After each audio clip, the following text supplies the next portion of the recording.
పాక్కి మద్దతుగా ఐసిస్ తెలుసు కదా, సిరియాలో ఉన్న ఒక ఉగ్రవాద సంస్థ. ఐసిస్తో పాటు హమాస్తో పాటు హిజ్బుల్ ముజాహిదీన్తో పాటు లష్కర్ ఎ తోయిబా, జైషే మొహమ్మద్. సరే, ఆ రెండిటి పుట్టుగా పాకిస్తాన్తో నేరుగా అసోసియేట్ అయింది కాబట్టి వాటి గురించి ప్రత్యేకంగా చెప్పక్కర్లేదు. ఈ ఐసిస్ కానీ హమాస్ కానీ లష్కర్ ఎ తోయిబాకి టర్కీ తోటి ఉన్న లింక్స్ కారణంగా ఐసిస్ అక్కడి నుంచి ఇక్కడికి వచ్చిందనమాట. ఐసిస్ ఆపరేషన్స్ చాలా డిఫరెంట్గా ఉంటాయి, చాలా నటోరియస్గా ఉంటాయి. ఈవెన్ లష్కర్ ఎ తోయిబా టెర్రరిస్టులు కూడా ఆశ్చర్యపోతుంటారు ఐసిస్ ఆపరేషనల్ మెథడాలజీ గురించి. దీని గురించి పేరు చెప్పడానికి నిరాకరించిన ఒక scholar, PhD scholar, international cross border terrorism మీద వర్క్ చేసిన ఒక స్కాలర్, ఆయన మాట్లాడేది ఏంటంటే ఐసిస్ మేధో శక్తిని కనుక సవ్యమైన దిశలో నడిపిస్తే ప్రపంచానికి అత్యుత్తమమైన సర్వీసెస్ వాళ్ళు అందించిన వాళ్ళు అవుతారు. But they are perverted. వాళ్ళు ఒక కన్ఫైన్డ్ అండ్ నారో థింకింగ్లో మనం తప్పితే మిగిలిన జాతి మొత్తం మనల్ని ద్వేషించే జాతి ఏదైనా ఉంటే దాన్ని సమూలంగా నాశనం చేయటం, లేదా మనం తీసుకొచ్చి కన్వర్ట్ చేసి వాళ్ళని బానిసలుగా మార్చుకోవడం అనే ఒక ఐడియాలజీని, వాళ్ళకున్న స్ట్రెంగ్త్ని, ఆ దుర్మార్గపు ఐడియాలజీ కనుక వాళ్ళు డెడికేట్ చేయకపోతే భవిష్యత్తులో ఒక మంచి సంస్థగా అది ఆవిర్భవించే అవకాశం ఉంది. ఇన్ఫ్యాక్ట్ ఐసిస్ కార్యకలాపాలని నిశ్చితంగా గమనించిన ఒక రిటైర్డ్ డీజీపీ, సిక్కిం డీజీపీగా చేశారు ఆయన, తెలుగు వ్యక్తి.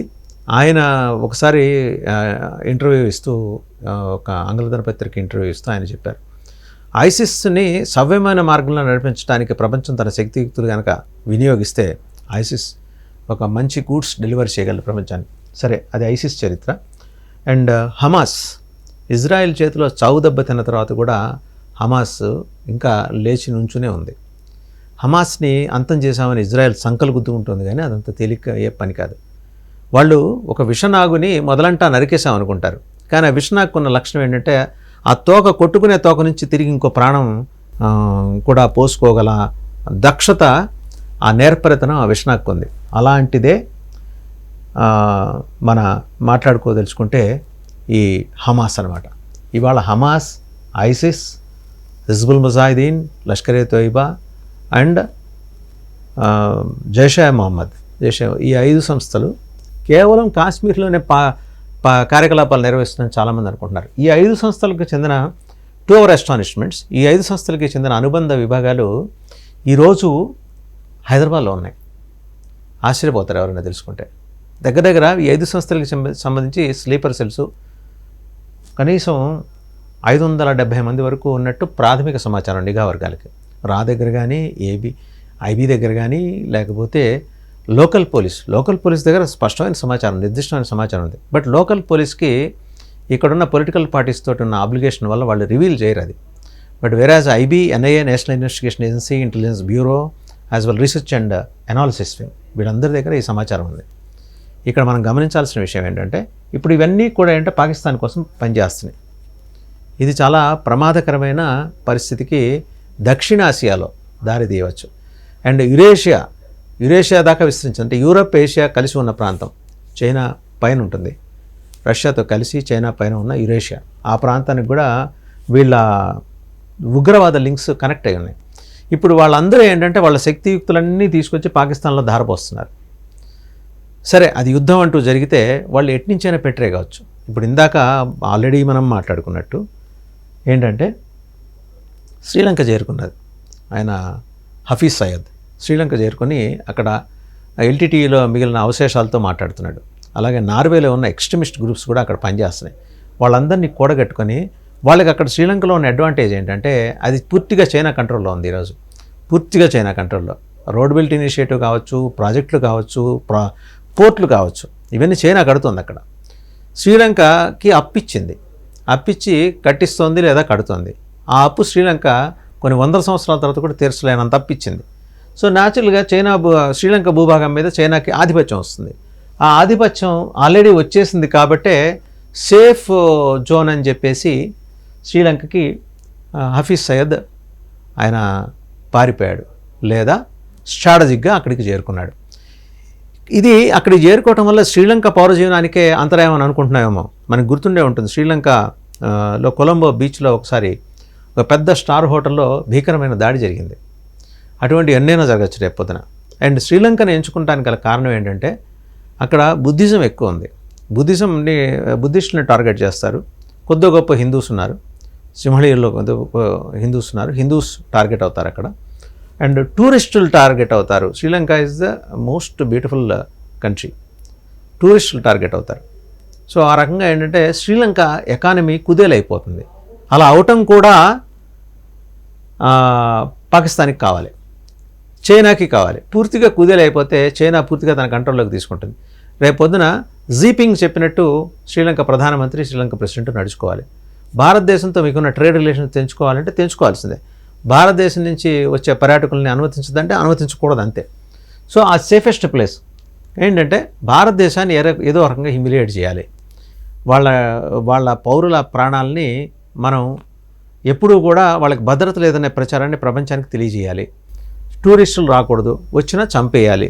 ఇలాంటి ఫిలాసఫీని ప్రమోట్ చేసే ఐసిస్, హమాస్, హిజ్బుల్ ముజాహిదీన్, లష్కర్-ఏ తోయిబా, జైషే మొహమ్మద్ ఇవన్నీ కలిసి ఈరోజు పాకిస్తాన్కి మద్దతుగా అక్కడ నిలబడ్డాయి. అంటే దానికి తోడు వాళ్ళు ఐదుగురు కలిసి ఐదు సంస్థల్లో కూడా అత్యంత తెలియగల వాళ్ళు ఉన్నారు, మేధావులు ఉన్నారు, బాగా చదువుకున్న వాళ్ళు ఉన్నారు, పర్వర్టెడ్ ఇంటలెక్చువల్స్. అది పక్కదోవ పట్టిన మేధతనం ఉంది చూసారా, అది ప్రపంచానికి ప్రమాదకారి. అలాంటి ప్రమాదకర మనస్తత్వం ఉన్న వాళ్ళందరూ 5 సంస్థల్లో ఉన్నారు. వీళ్ళందరూ కలిసి శ్రీలంకలో ఇవాళ వచ్చి కూర్చొని అక్కడ హఫీజ్ సయ్యద్ తోటి కలిసి చేసే కార్యక్రమాల్లో వల్ల భారతదేశానికి పొటెన్షియల్ థ్రెట్ ఉంది, ముందర అది గమనించాలి. అలాగే శ్రీలంకలో ఉన్న హిందువులకి థ్రెట్ ఉంది, అది గమనించాలి. శ్రీలంకలో ఉన్న బుద్ధిస్టులకి థ్రెట్ ఉంది, అది గమనించాలి.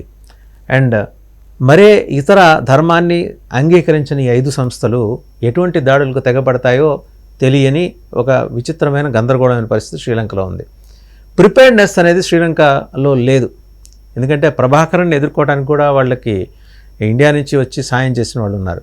ఒకవేళ నిజంగా ప్రభాకరన్ చనిపోలేదు, అతన్ని పోలిన మనిషి చనిపోయాడని అంటున్నారు.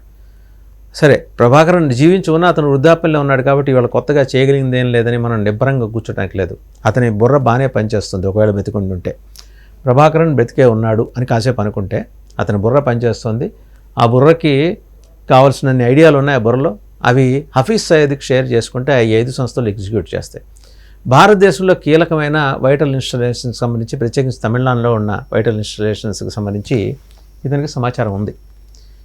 ప్రభాకరన్ కానీ, ప్రభాకరన్ టీంకి కానీ. ఒకవేళ ప్రభాకరన్ లేకపోయినా ప్రభాకరన్తో అత్యంత సన్నిహితంగా మెలిగిన టీంలో ఇవాళకి ఓల్డేజ్కి చేరుకున్న వాళ్ళు, వృద్ధాప్యంలోకి వయసు అయిపోయిన వాళ్ళకి కూడా వాళ్ళ దగ్గర స్పష్టమైన సమాచారం ఉంది. ఆ సమాచారం అంతా హఫీజ్ సయ్యద్ ఎలిసిట్ చేస్తాడు. ఎలిసిట్ చేసి తనకు అనుకూలంగా మార్చుకుంటాడు. అండ్ సయ్యద్ దగ్గర ఇంకోటి, హఫీజ్ సయ్యద్ మోడస్ ఆపరెండి గురించి నిఘా వర్గాల దగ్గర ఉన్న సమాచారం ఏంటంటే, తనకు కావాల్సిన సమాచారం అంతా క్రోడీకరించుకున్న తర్వాత, ఎలిసిట్ చేసిన తర్వాత ఆ సోర్స్ని చంపేస్తాడు. ఇంకెవరికి ఆ సమాచారం చేరకూడదు. సో ఆ రకంగా ఎల్టీటీలో ఉన్న కీలకమైన నాయకులు, ఇంకా మిగిలి ఉన్న నాయకులు కానీ, ఎల్టీటీ సభ్యులు, సానుభూతి పరులు కానీ వాళ్ళకి కూడా ప్రమాదమే. బట్ అటువంటి ప్రమాదం ఏం లేదు. మీ ప్రాణాలకి నా ప్రాణం అడ్డని చెబుతాడు. అడ్డని చెప్పి వాళ్ళ చేత పనులు చేయించుకుంటాడు. సో శ్రీలంకకి లా అండ్ ఆర్డర్ ఇష్యూ రాబోతోంది. శాంతి భద్రతల ఇష్యూ మాత్రమే కాదు, కేవలం దేశ ఆంతరంగిక భద్రతకి సవాల్ చేసే 5 సంస్థలు అక్కడ బాగా వేస్తున్నాయి శ్రీలంకలో. సరే, పాకిస్తాన్కి ఇవాళ చేసే యుద్ధంలో గెలుస్తుందా లేదా అనే విషయం పక్కన పెడితే, పాకిస్తాన్లో పెరిగిన 6వ వేలు శ్రీలంకలో వచ్చి టెస్ట్ వేసుకుని కూర్చుంది. ఆ 6వ వేలు రోజు రోజుకు పెరుగుతూ ఉంటుంది.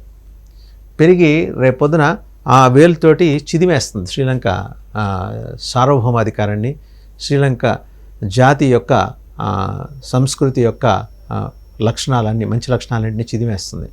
అండ్ ఒక ఐసోలేటెడ్ ఐలాండ్గా శ్రీలంకని తయారు చేయడానికి మరి భారీ కుట్ర అయితే ఈ 5 సంస్థలు చేస్తున్నాయి, నిఘా వర్గాల సమాచారం. అండ్ ఇంటెలిజెన్స్, యుఎస్ ఇంటెలిజెన్స్ అయితే, సిఐఏ అయితే, చాలా సెంట్రల్ ఇంటెలిజెన్స్ ఆఫ్ అమెరికా చాలా ఆందోళనగా ఉంది ఈ విషయంలో. సో ఈయన ఎక్కడున్నాడో తెలియదు ప్రస్తుతానికి, మునీర్. ఒకవేళ ఉంటే ఏ బంకర్లోనో ఉంటాడు, లేకపోతే లండన్లోనో ఉంటాడు. ఈయన అడ్రస్ చేస్తూ వాళ్ళ డెప్యూటీని immediate next in command lieutenant colonel Bukhari ఒక లెటర్ రిలీజ్ చేశాడు. 250 మంది ఆఫీసర్స్ రాజీనామా చేశారు, 1200 మంది ఎన్లిస్టెడ్ సిబ్బంది.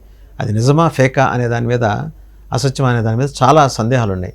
ఆయన అయితే ఇంతవరకు రెస్పాండ్ కాలేదు కాబట్టి ఆయన నిజంగానే దాక్కున్నాడో పారిపోయాడో అనుకోవాలి. నెక్స్ట్ ఇంకోటి, వాళ్ళ ప్రైమ్ మినిస్టర్ని ఆర్మీ బందీగా తీసుకుంది మిలిటరీ హాస్పిటల్లో. బయట ప్రపంచానికి ఆయన అనారోగ్యంతో అక్కడ చేరారని మాత్రమే చెబుతోంది. ఇవి మూడోది హఫీజ్ సయద్, ఆయన వెళ్ళి శ్రీలంకలో టెస్ట్ వేసుకొని కూర్చోవటం. భారతదేశానికి ముంచి ఉన్న ప్రమాదం ఇప్పుడు వెస్ట్రన్ సైడు లేదు, ఈస్టర్న్ సైడు లేదు, బే ఆఫ్ బెంగాల్ లేదు, అరేబియన్ సీలో లేదు. ప్రమాదం కింద నుంచి ఉంది. శ్రీలంక అంటే రామేశ్వరం కింద నుంచి శ్రీలంక మ్యాప్ కనుక మనం చూస్తే చాలా తక్కువ డిస్టెన్స్లో అండ్ ఇంటర్నేషనల్ వాటర్స్ లో కాకుండా అక్కడి నుంచి జాగ్రత్తగా దాటొచ్చి రామేశ్వరాన్ని టార్గెట్ చేసుకొని ఎగబడే ప్రమాదం ఉంది. అప్రమత్తంగా ఉండాలి దక్షిణ భారతదేశం, ప్రత్యేకించి తమిళనాడు. ఆ తమిళనాడు ప్రభుత్వానికి ఏంటంటే వాళ్ళు ప్రత్యేకించి అక్కడ నివసిస్తున్న హిందువులకు వ్యతిరేకంగా డిఎంకే పనిచేస్తుందనే ఒక భావన ఉంది కాబట్టి వాళ్ళు దీన్ని పెద్దగా పట్టించుకోకపోవచ్చు. నష్టపోయేది హిందువులే కదా, కానీ నష్టపోయేది తమిళనాడు అనేది కూడా వాళ్ళు గమనించాలి. గవర్నమెంట్ ఆఫ్ ఇండియా దీని మీద సీరియస్ కాల్ తీసుకుంటుంది. బట్ లోకల్ పోలీస్ కూడా అంటే డిఎంకే మాట విని పనిచేసే పోలీస్ కూడా తమ పంథా మార్చుకోవాలి. ఇదైతే స్పష్టం. ఇది ఐసిస్ ప్లాన్. అండ్ టర్కీ నుంచి వచ్చిన విమానాల్ని శ్రీలంకలో దింపబోతున్నారు ప్రస్తుతానికి. సో రూట్ అట్లా మారిందనమాట. సో ఎంత ప్రమాదం మనల్ని పొంచి ఉందనేది ఇక్కడ మనం గమనించాల్సిన విషయం. చూద్దాం భారతదేశ నిఘా సంస్థలు ఎంత ఇంటెలిజెంట్గా పనిచేసి మన పౌరులకి మరింత సేఫ్టీని ఎన్ష్యూర్ చేస్తాయనేది.